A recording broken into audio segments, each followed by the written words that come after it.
ఈరోజు సింహాద్రి అప్పన్నవారి సన్నిధిలో వైకుంఠ ఏకాదశిని పురస్కరించుకొని పిల్లలందరితో డాన్స్ ప్రదర్శన చేయించడానికి గురువులందరూ ఎంతోమంది విచ్చేశారు.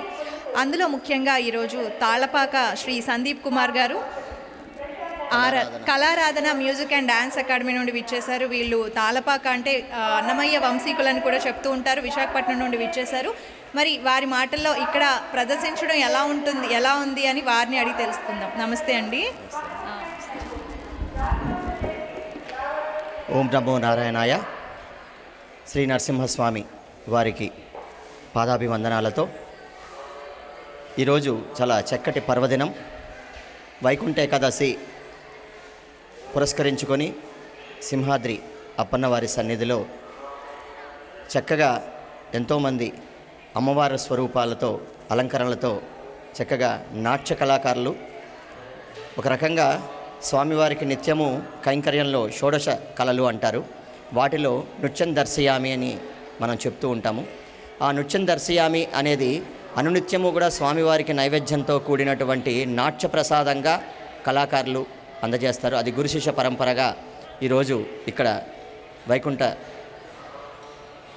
దీని తరపున అలాగే ఎప్పుడూ కూడా మనము ఏ పుణ్యక్షేత్రం చూసినా కూడా దివ్యకాంతులతో వెదజల్లుతూ ఉంటుంది.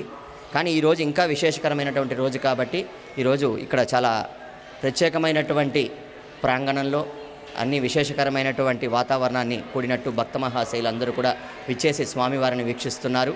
అలాగే భక్తులు కూడా ఎవరు ఎటువంటి ఇబ్బందులు లేకుండా చాలా చక్కగా ఏర్పాట్లన్నీ కూడా దేవస్థానం వారు కార్యనిర్వహణాధికారి పెద్దలు కావచ్చు, ఈవో గారు కావచ్చు, ఇంకా ఎంతోమంది ముందొచ్చి ఈ కార్యక్రమానికి వారి వంతు సహాయ సహకారాలతో అలాగే భక్తులు కూడా వారి వంతు సహాయ సహకారాలు అందిస్తూ తోటి కళాకారులు కూడా మా గురువులైనటువంటి అందరూ చిన్న గురువులు, పెద్ద గురువులు, కళాకారులు, నాట్య కళాకారులు, నాట్య శిరోమణులు ఎంతోమంది కూడా బాలబాలికలు చాలా చక్కగా అలంకరణతో ఇంకా చెప్పాలంటే ఒక అలంకరణ చేసుకొని రావాలి. స్వామివారికి అలంకరణ ఎంత సమయం పడుతుందో ఒక ఆడపడుచు ఒక ఆడపిల్ల అలంకరణ చేసుకోవడం కూడా అంతే పడుతుంది. అలాంటిది ఈ నృత్యం చేయటానికి సుమారు వాళ్ళు ఇక్కడ ప్రదర్శన చేయటానికి సుమారు 2.5 గంట ముందే వాళ్ళు తయారవ్వాలి.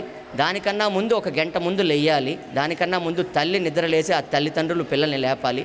అంత కష్టంతో కూడినటువంటిదే ఈ నాట్యకళ.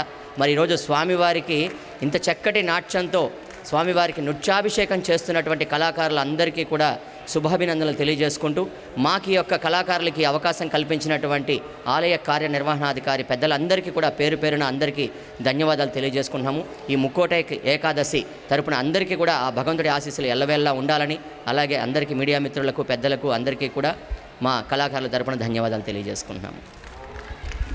Thank you sir. Thank you so much. ఎన్నో విలువైన వాక్యాలు తెలియచేశారండి. అమ్మవారిని అలంకరించినట్టే చిన్నపిల్లలు రెడీ చేయటం, ఆ నాట్యాన్ని ప్రదర్శించడం అనేది. Thank you sir.